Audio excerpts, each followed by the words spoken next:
आज भगवान श्री राम 14 वर्षों के बाद मन से लौटकर अयोध्या धाम में आए। सभी लोगों से मुलाकात की। दरबार में द्वार पर जितने लोग आए अपने साथियों का इंतजाम किया, रहने का, भोजन का सब मामला। जब महलों में जाने का समय हुआ तो भगवान श्री राम ने निर्णय लिया। क्या?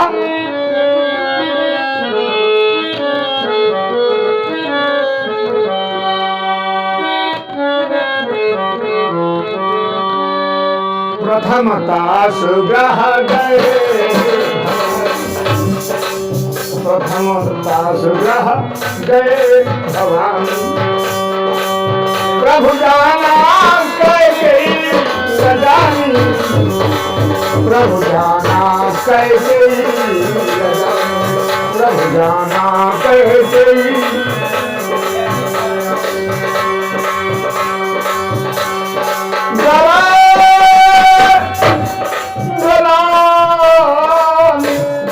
कुटिल कैकेयी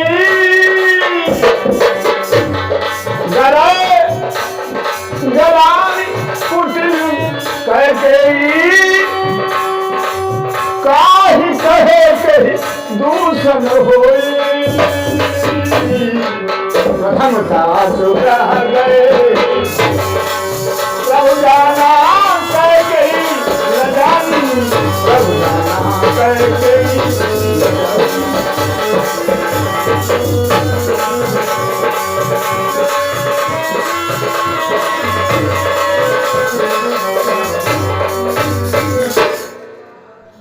14 वर्षों के बाद जब महलों में प्रवेश करते हैं तो भगवान श्री राम पहले कैकेयी के धाम को जाते हैं। क्यों? भगवान को सबसे बड़ा दुख कैकेयी का एहसास होता था 14 वर्षों में कि कैकेयी, आप लोग ने सुना नहीं होगा, कैकेयी ने 14 वर्षों तक जलपान का परित्याग कर दिया था। इतनी ग्लानि हुई जब सरस्वती देवी वैकुंठ लोक को चली गई, बुद्धि ठौर ठिकाने हुई, कैकेयी के हृदय में आग जलती थी, अंगारे थे। ये बात भगवान श्री राम जानते थे। इसलिए क्या? प्रथमता सुग्रह और गए भवानी, प्रथमता सुग्रह और गए भवानी। प्रभु जाना कैकेयी सजानी,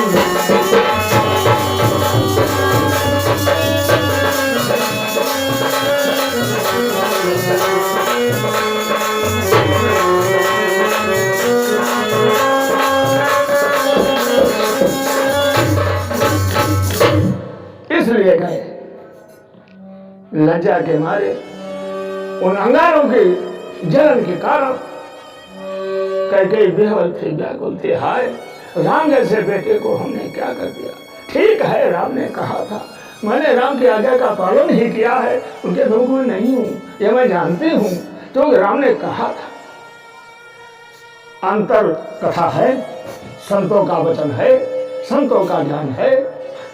भगवान राम ने दुष्टों के संहार के लिए ही तो उतार लिया। समय माया मोह में पुत्र का, पिता का, माता का, पुत्र का, भाई का, भाई से मोह माया मोह जो बढ़ गया। राम को चिंता हुई, जिन भक्तों ने मेरे लिए जंगलों में वास किया, जिन देवताओं ने मेरे लिए जंगलों में वास किया, न कोई छाया है, न कोई बढ़िया भोजन है, न कोई व्यवस्था है, समय व्यतीत कर रहे हैं। मैं अयोध्या में आनंद लालसी भोग भोग रहा हूं, मुझे चलना चाहिए।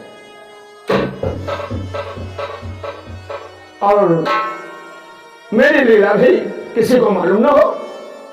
एक दिन भगवान श्री राम ने भोजन के समय रसोई में पहुंचना उचित नहीं समझा। कहा यही एक मौका है, बनाया जाए। साथियों में खेलते रहे, भोजन का बुलावा हुआ और नहीं गए। कौशल्या कहीं नहीं आए, सुमित्रा कहीं नहीं आए, किसी के बुलाने से नहीं आए। अरे कैकेयी का बड़ा नाज था। मैंने तो आपको बताया कि कैकेयी का संकल्प था, भरत न मोह प्रिय राम समाना। और वो ये भी कहते हैं, सदा कहूँ या सब जल जाता है, संसार जाता है। नहीं कि हाथ पकड़ लिए लाइन छीटा रब। राम ने ऊपर देखा, माँ जबरदस्ती न करो। कहने कहा होती जबरदस्ती? तो राम ने कहा आज भोजन हमारे लिए आसान नहीं है जो कोई करा सके। अरे कहने कहा बिल्कुल आसान है, जबान खोलो।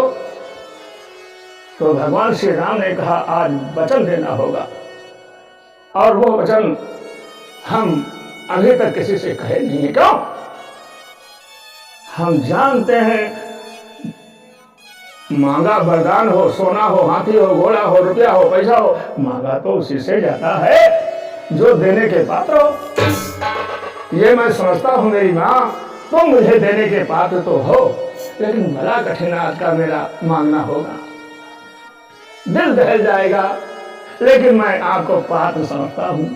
अगर आप भोजन कराना चाहती है तो मुझे वचन दीजिए, जो मांगोगे वो मिल जाएगा। अरे कैकेयी ने कहा क्या बात करते मेरे लाल, क्या मांगो? हाथी, घोड़ा, माल, खजाना, रुपया? अरे लेकिन मां ऐसा नहीं कुछ, बहुत कठिन। अरे बोला मेरे लाल, तेरे लिए कठिन, मेरे लिए आसान है।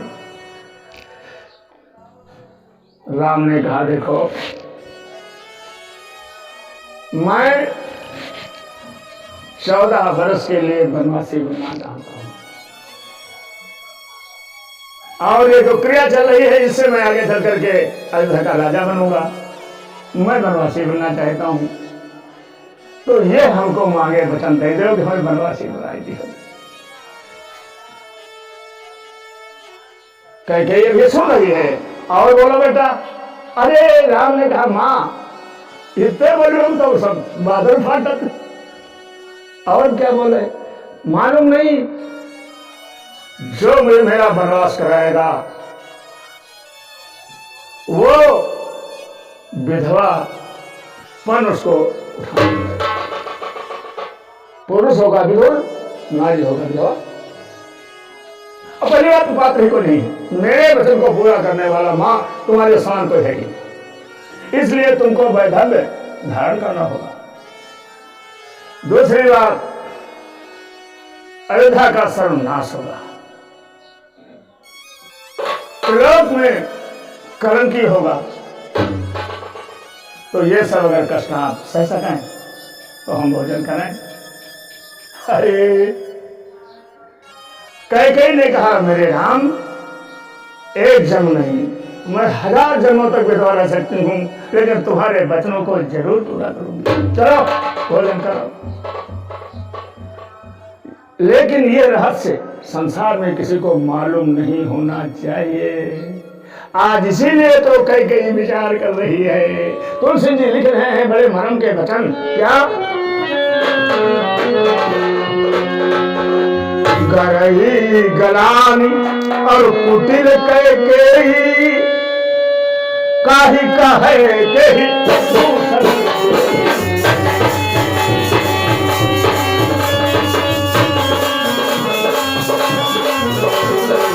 करही गलानी कुटिल कैकेयी, काहि कहे केहि दूषण तेरी।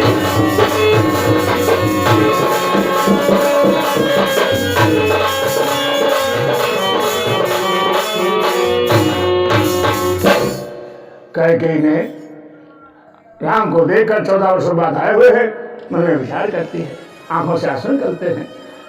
क्या इनसे कहा, क्या इनसे? वनवास का दुख, वनवास का कष्ट, लक्ष्मण के शक्ति, तो सीता का हरण, कैसे पूछे क्या करें, किसको दोष दें, किसको क्या करें, किसको कैसे करें। अंत में श्री भैरव प्रसाद द्विवेदी जी अपने शब्दों में कैकेयी के भाव प्रस्तुत करते हैं। एक बार ध्यान देकर सुने।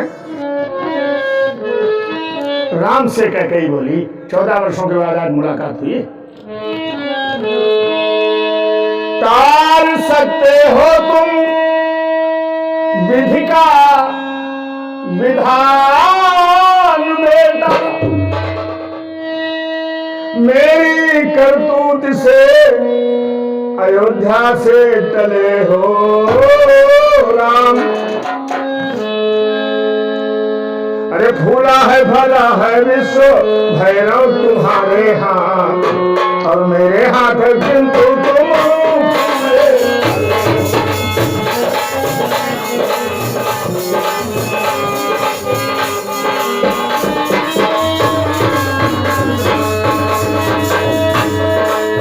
मेरी करतूत से अयोध्या से चले हो राम, मेरी करतूत से अयोध्या से चले हो राम।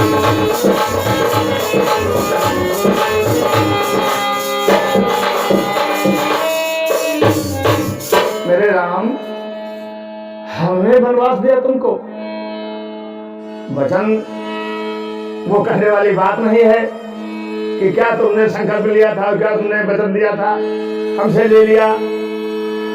ए मेरे नारायण, ध्यान में आती है बात। फूला है फला है विश्व भैरव तुम्हारे हाथ।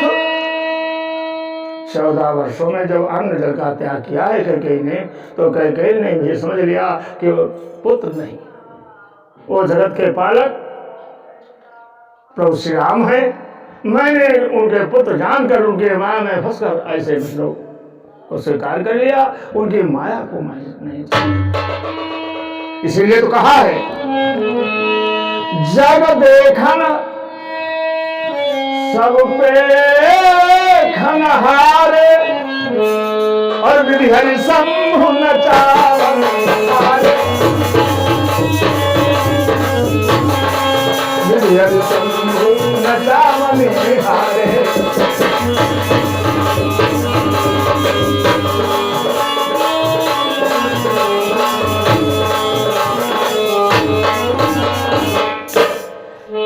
ब्रह्मा विष्णु को जो नचा देता है, हमने उनको पुत्र समझ करके मान लिया। चलो, इन्होंने पुत्र बनकर के ये लीला की, तो मैं माता बनकर के लीला करती हूँ कि मेरे बेटा, तुम मेरे आशीष से सदा भले ही रहोगे। तो राम जैसे पराक्रमी का तुमने वध किया, ये साधारण व्यक्ति की बात नहीं है। तो ये मेरा ही आशीर्वाद है मेरे राम। तुम ही हो बताते, जगती को जानता हूं, किंतु मेरी उंगली के बल तुम तो चले हो राम। तुम दुनिया को चलाते हो, त्रिलोक को चलाते हो, लेकिन मेरी उंगली पकड़ करके तुमने चलना सीखा है। तुमसे मेरा गौरव है, तुमसे मेरा सम्मान है, तुमसे मेरा आदर है।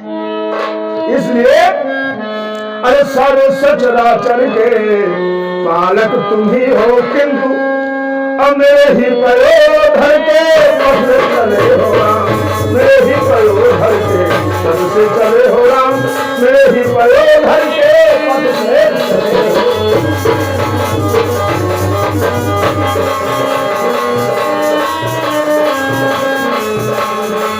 सांसद में हो तुम विधि का विधान बेटा, सांसद में हो तुम विधि का विधान बेटा।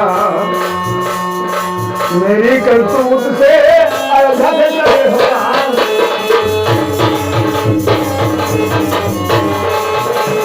मेरी करतूत से अयोध्या से चले हो राम। मेरी करतूत से अयोध्या से चले हो राम।